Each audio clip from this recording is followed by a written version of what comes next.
Hi and welcome to Geeks for Geeks. Today we would be discussing the solution of this problem. We are given an array of n integers and we are also given an integer k, and we need to find the number of subset having XOR of elements as k. Okay, so now before understanding what is XOR, let us first understand what is subset. So basically, suppose we have A, B, C.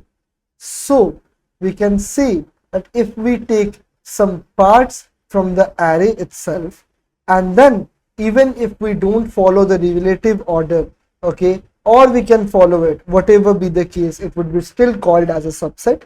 So that is a part of the array which may or may not be contiguous, which may or may not follow the relative ordering, is known as subset.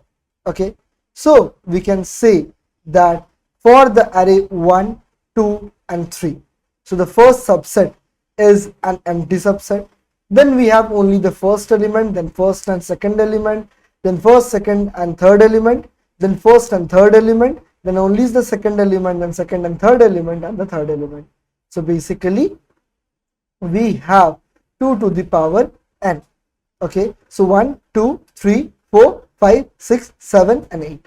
Okay, but if the value is subsequence, the definition remains the same.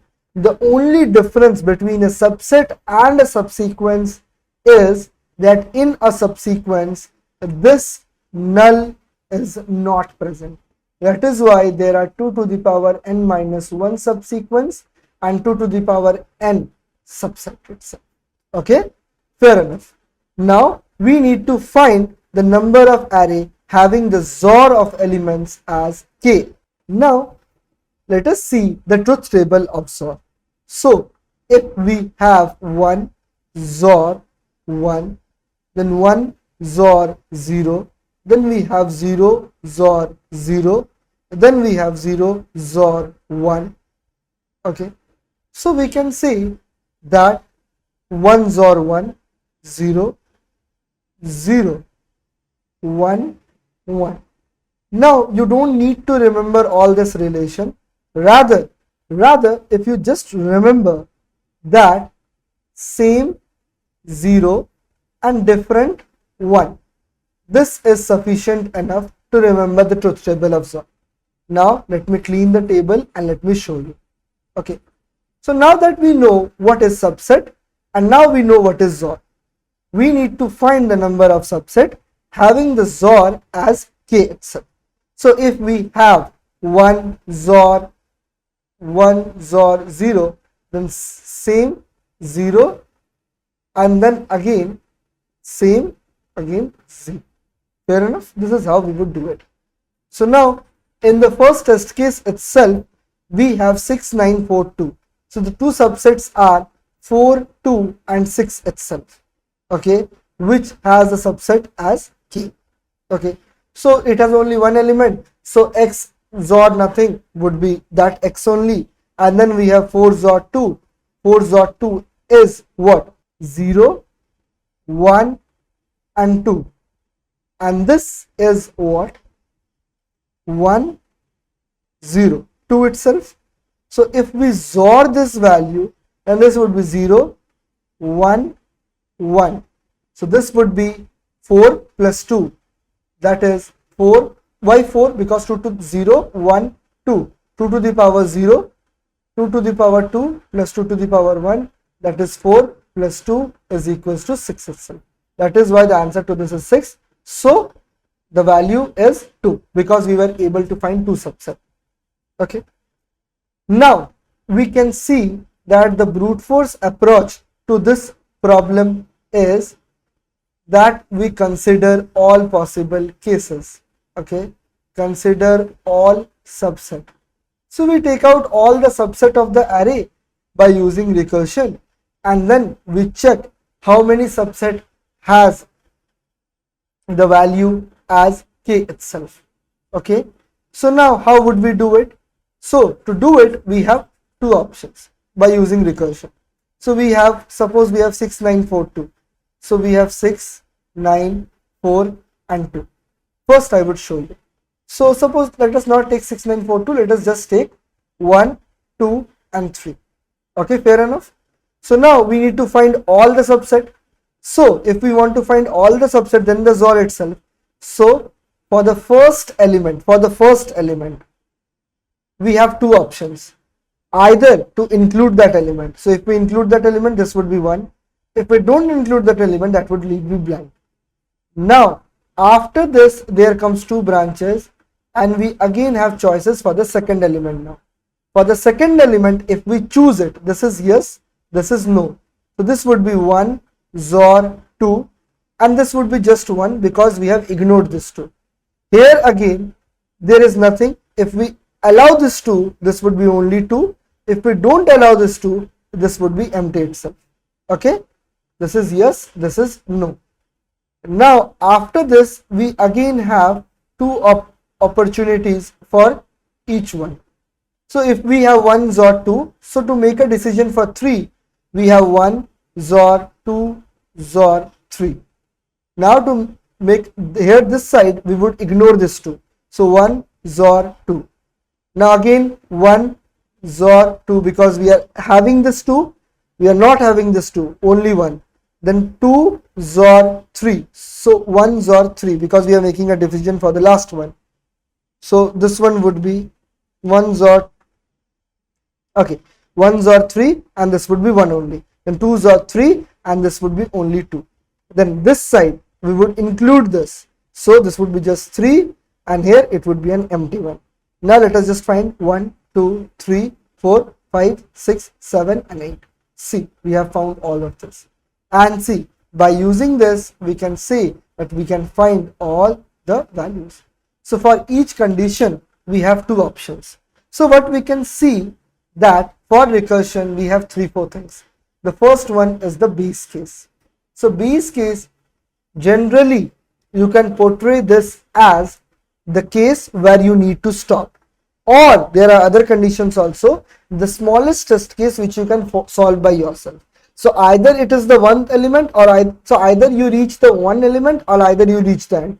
So here we can see that we need to stop when we are at the leaf node. So when we are at the leaf node, that means we are at the last index. So we can say that when the index is equal to last, or suppose n, we need to stop at that condition. Okay, fair enough.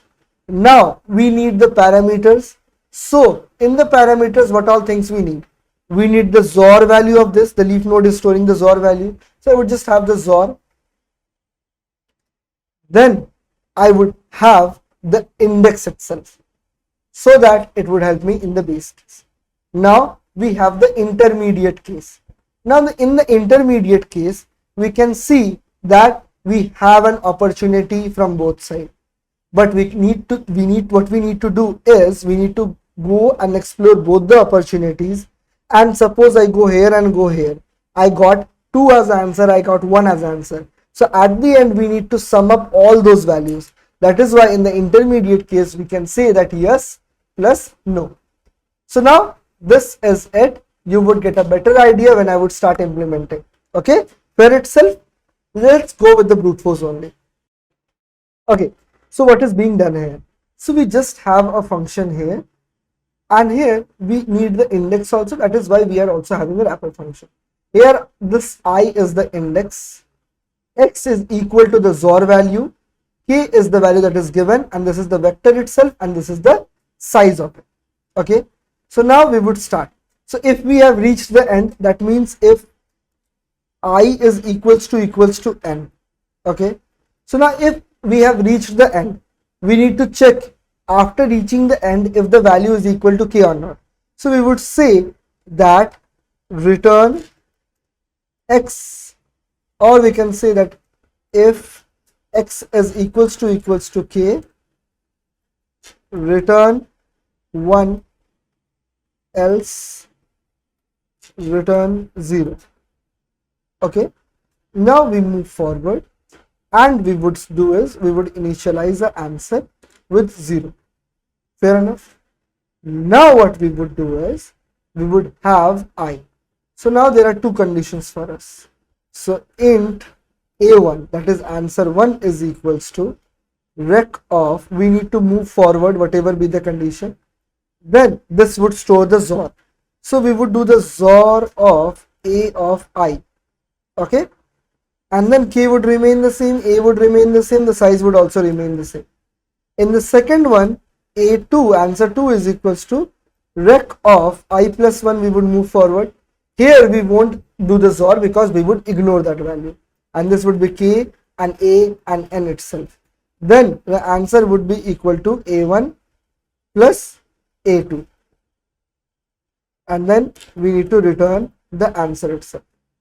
And then what we need to do is return rec of, we need to start from the 0th index, then we have the value of X, okay, so we would do XOR of 0 because 0 as an initial value won't affect the answer. K would remain the same, K is capitalized here, and then we have the array which is named as ARR here, and then capital N itself.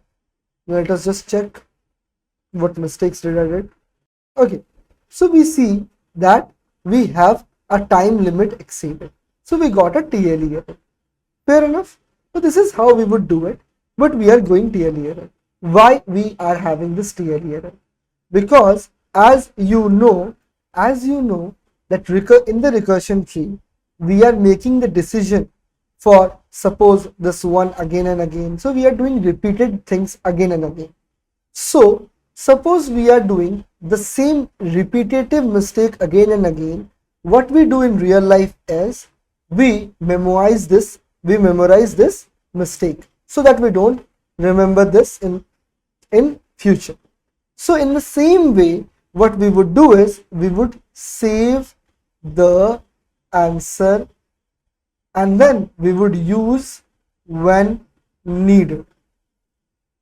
How would this help? This would help because if the value is already pre-calculated, then the repetitive work which is increasing the time complexity won't be done, and it would collectively reduce the time complexity to a large extent. So what we would do is we would memorize the answer. Now to memorize the answer, we need a data structure. Now to need a data structure, we need to first see what things in the parameters are static and what are dynamic. So we can say that I is changing here. I is changing to I plus 1 and then I plus 2 and I plus 3, these all things.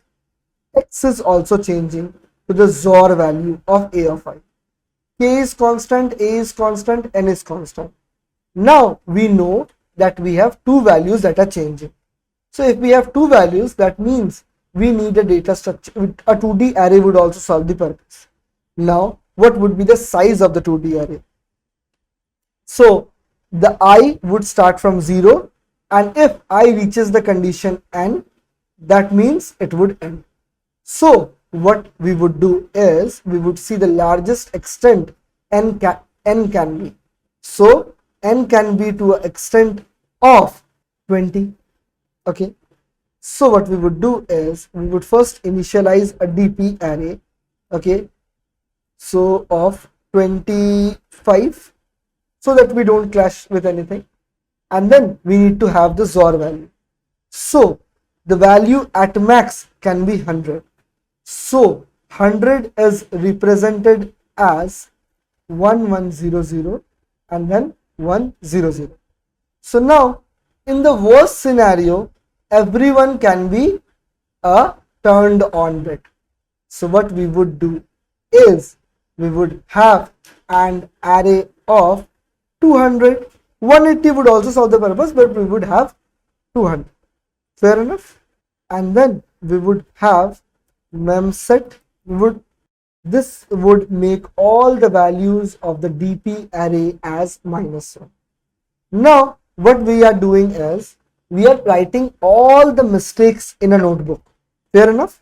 Now whenever we are trying to do a mistake again, we open the notebook and we see that yes, this mistake has not been committed. So we need to commit that mistake, learn the values from it, and then we would write it. In the same way, if the value is -1, that means the value is not calculated.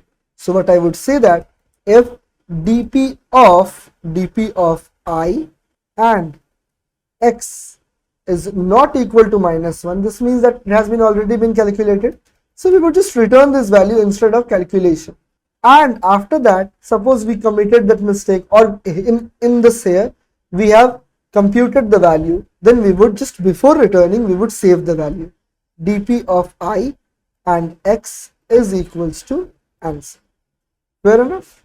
And yes, we have successfully solved this problem. That's it for today. Thank you and have a nice day.